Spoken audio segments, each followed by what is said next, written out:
আলহামদুলিল্লাহ, সম্মানিত দিনে ভাই ও বোন, আজ পবিত্র সম্মানিত শুক্রবার জুমার দিন।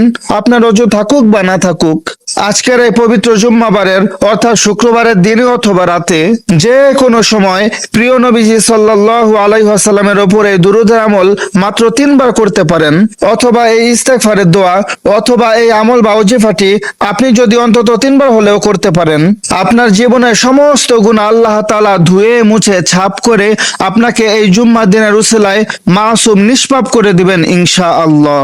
শুধুমাত্র 80 বছর 90 বছরের গুনাহই মাফ করবেন না, আল্লাহর নবী গ্যারান্টি দিয়ে বলেছেন। এই দোয়া পাঠকারী গুনাহ যদি সাগরে ফেলা পরিমাণ হয়ে যায়, আসমান থেকে জমিনে ঝরে পড়া প্রতিটা বৃষ্টির ফোঁটা সমানো হয়, যদি আপনার গুনাহসমূহ পাহাড় পর্বতের উঁচুও ছাড়িয়ে যায়, তারপরেও এই আমল করলে আল্লাহ তাআলা ক্ষমা করে দিবেন ইনশাআল্লাহ। মনে রাখবেন, একাধিক হাদিসে এসেছে এই জুমার দিন হচ্ছে দোয়া কবুলের একটি দিন। এই দিনে আল্লাহ তাআলা বান্দার লেখা ভাগ্যকে পরিবর্তন করে দেন এবং সপ্তাহের শ্রেষ্ঠ দিন হচ্ছে জুমার দিন। এই দিনে বান্দার পুরো সপ্তাহের আমল আল্লাহ তাআলার সামনে পেশ করা হয়। তাই যদি আপনি চান সপ্তাহের একটি দিন আমল করার মাধ্যমে আপনার জীবনের সমস্ত গুনাহকে ক্ষমা করাবেন, তাহলে আমলটি অবশ্যই করে যাবেন। ভাগ্য খুলে যাবে, কপাল খুলে যাবে। আর সঠিক নিয়মে আমলটি করতে পারলে হজ ও উমরা করার সমান সওয়াব পেয়ে যাবেন ইনশাআল্লাহ। পবিত্র জুমার দিন হচ্ছে গরিবের হজের দিন, তাই কোনো জ্ঞানী মানুষ এই আমলটি ভুলেও মিস করবে না। এবং আজকের ভিডিওর শেষে এমন একটি দোয়ার কথা বলবো, যে দোয়া পাঠ করলে মহানবী সাল্লাল্লাহু আলাইহি ওয়াসাল্লামের সঙ্গে জান্নাতে যেতে পারবেন। মৃত্যুর পর কবরে নবীজিকে দেখে চিনতে পারবেন। আপনার দুনিয়াবি যাবতীয় সব সমস্যা আল্লাহ তাআলা দূর করে দিবেন। যারা বিপদ আপদ বালা মুসিবত দুঃখ কষ্টের ভেতরে আছেন, যাদের টাকা পয়সার সমস্যা, অভাব অনটন দারিদ্রতা আপনাকে গ্রাস করে ফেলেছে, হতাশা ও দুর্বলতা আপনাকে দিন দিন গিলে খাচ্ছে, আমি আপনাদের অনুরোধ করে বলবো, জীবনের প্রতিটি জুম্মায় ফজিলতপূর্ণ ও বরকতপূর্ণ এই 1 মিনিটের আমলটি আপনি অবশ্যই করে যাবেন।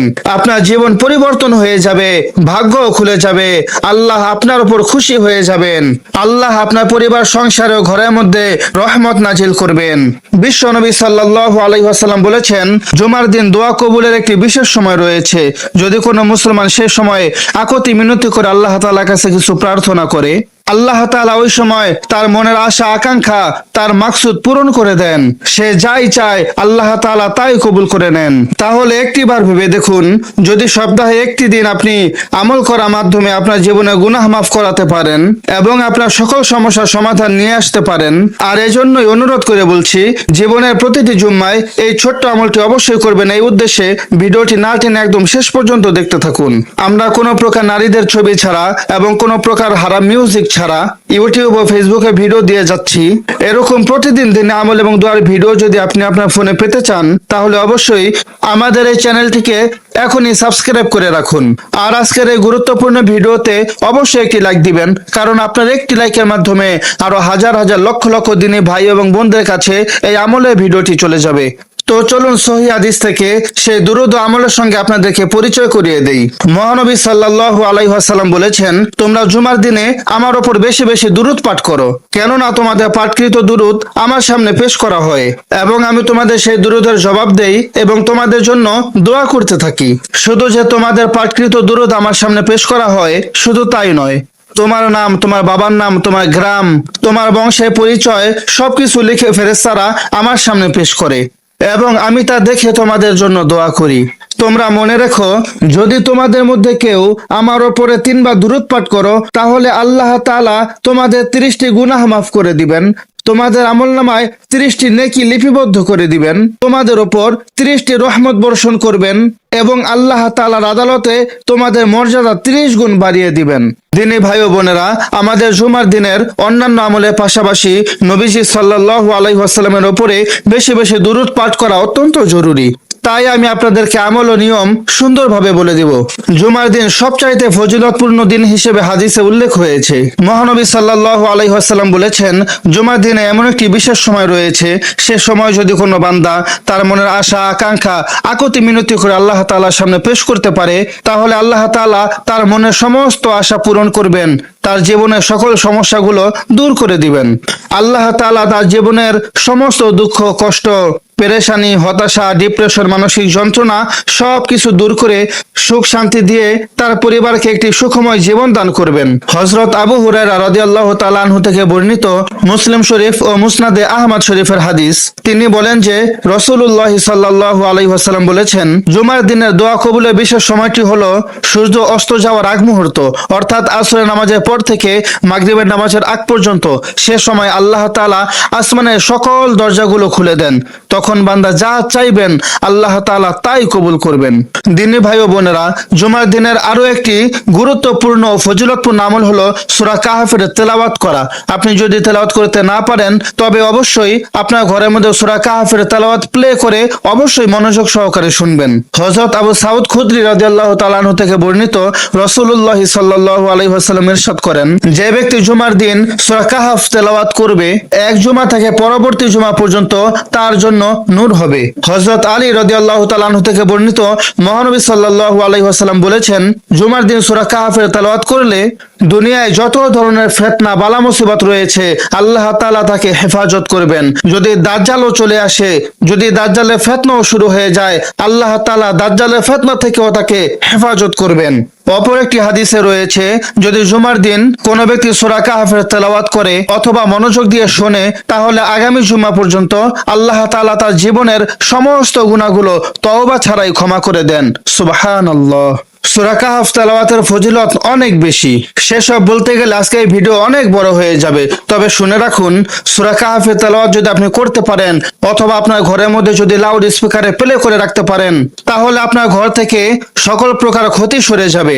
জিনের আছর, বদনজর, বিপদ আপদ আসা, বালা মুসিবত, কালো জাদু, বান, জাদুটোনা, হিংসুকের হিংসা, কালদৃষ্টি, যত ধরনের ক্ষতিকর জিনিস রয়েছে, দুষ্ট জিন ও দুষ্ট মানুষের বদনজর থেকে শুরু করে যত ধরনের অনিষ্টতা রয়েছে, এই সূরা তেলাওয়াতের মাধ্যমে আল্লাহ তাআলা সবকিছুই কেটে দিবেন। যে ঘরে এই সূরা তেলাওয়াত চলবে সেই ঘরের মানুষেরা এই সূরার অলৌকিকতা দেখে অবাক হতে বাধ্য হবে। তো দিনী ভাই ও বোন, সূরা কাহফের পরে আপনারা বেশি বেশি দুরূদ পাঠ করবেন। এরপরে যে দোয়া বা আমলগুলো করবেন তা আমি এক এক করে বলছি। প্রথমে দুরূদ, আপনি যে কোনো দুরূদ পড়তে পারেন। সাল্লাল্লাহু আলাইহি ওয়াসাল্লাম, জাযাল্লাহু আন্না মুহাম্মাদান মাহু আহলুহু, যে দুরূদে আপনার জন্য মুনাসিব হয় আপনি সেই দুরূদই পড়বেন, তবে বেশি বেশি পাঠ করবেন। আর সর্বোত্তম সর্বশ্রেষ্ঠ দুরূদ হচ্ছে নামাজের দুরূদ, যা নামাজের মধ্যে আমরা পাঠ করে থাকি, দুরূদে ইব্রাহিম। যারা নামাজের দুরূদ অর্থাৎ দুরূদে ইব্রাহিম সহি শুদ্ধভাবে পারেন না, আমি তাদের জন্য একবার পড়ে দিচ্ছি দুরূদে ইব্রাহিম। আল্লাহুম্মা সাল্লি আলা মুহাম্মাদ ওয়া আলা আলি মুহাম্মাদ কামা সাল্লাইতা আলা ইব্রাহিম ওয়া আলা আলি ইব্রাহিম ইন্নাকা হামিদুম মাজিদ।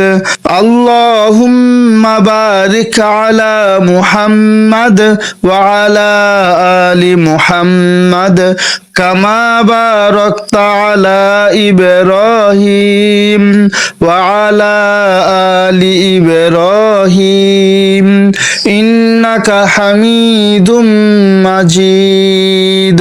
এখন আমি এক এক করে দোয়াগুলো বলছি, তারপরে বলবো দুরূদ এবং দোয়া কতবার করে এবং কোন সময় পড়বেন, আর সবশেষে বলবো কোন নিয়মে দোয়া করলে আল্লাহ তাআলা আপনার দোয়াগুলো ফিরিয়ে দিতে লজ্জাবোধ করবেন।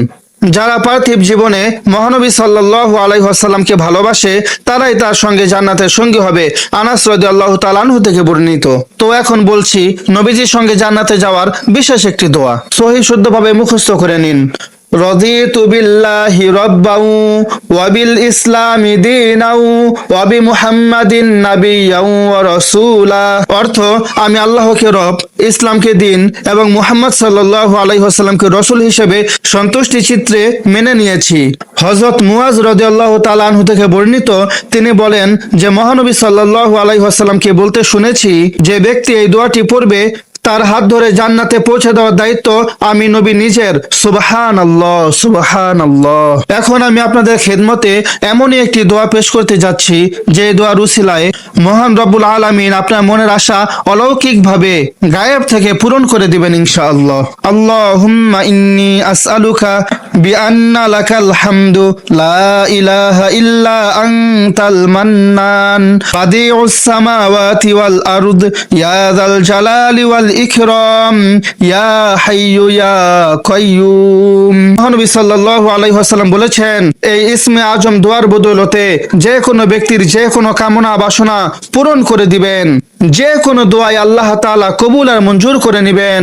ইসমে আজম মানে হচ্ছে দোয়া কবুলের হাতিয়ার। ইসমে আজম দিয়ে দোয়া করলে দোয়া কবুল হবেই হবে, এই গ্যারান্টি মহানবী সাল্লাল্লাহু আলাইহি ওয়াসাল্লাম নিজেই দিয়েছেন। তিনি বারবার বলেছেন, হে আমার উম্মতেরা, তোমরা যদি তোমাদের দোয়া কবুল করাতে চাও এবং তোমরা যদি খুব দ্রুতই নিজেদের দোয়া কবুল করাতে চাও, তবে অবশ্যই এক নম্বরে বেশি বেশি দুরূদ পাঠ করবে, আর দ্বিতীয়তে ইসমে আজমের মাধ্যমে আল্লাহ তাআলার কাছে প্রার্থনা করবে। তো দিনী ভাই ও বোনেরা, এখন আমি আপনাদেরকে যে দোয়াগুলো বলতে যাচ্ছি সেই দোয়াগুলো অবশ্যই খুব মনোযোগ দিয়ে শুনবেন এবং সহি শুদ্ধভাবে জবানে জবান উচ্চারণ করে করে মুখস্থ করে নেবেন। কেননা এই দোয়াগুলো যদি আপনি পাঠ করতে পারেন, আল্লাহ তাআলা আপনার জীবনের সমস্ত গুনাহ তো মাফ করবেনই, তার সাথে সাথে আপনার জীবনের বালা মুসিবত দূর করে বিপদ আপদ থেকে আপনাকে হেফাজত করবেন।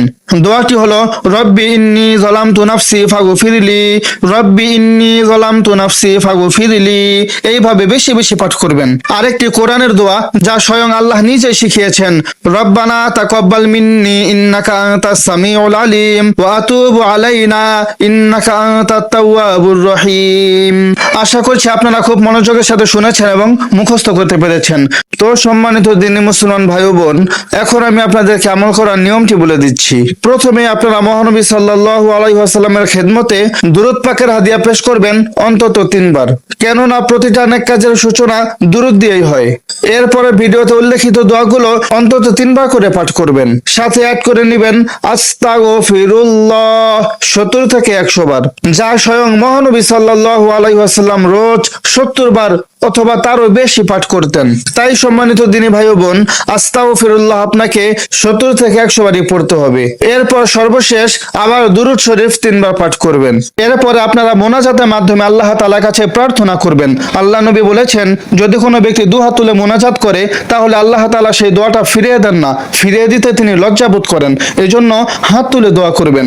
আল্লাহ নবী বলেছেন, মোনাজাতের শুরুতে আল্লাহ তাআলা প্রশংসা দিয়ে শুরু করবেন, আর ইয়া আরহামার রহিমিন, ইয়া আরহামার রহিমিন, ইয়া আরহামার রহিমিন, এইভাবে 3 বার বলে শুরু করবেন।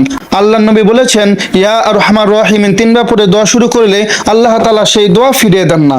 আর মোনাজাতের মাঝে নিজের জন্য চাইবেন এবং মোনাজাত আল্লাহ তাআলার প্রশংসা দিয়ে শেষ করবেন, যেমন আলহামদুলিল্লাহি রাব্বিল আলামিন আপনি পাঠ করতে পারেন। এবং অবশ্যই মোনাজাতের শেষে 3 বার দুরূদ শরীফ পড়তে ভুলবেন না।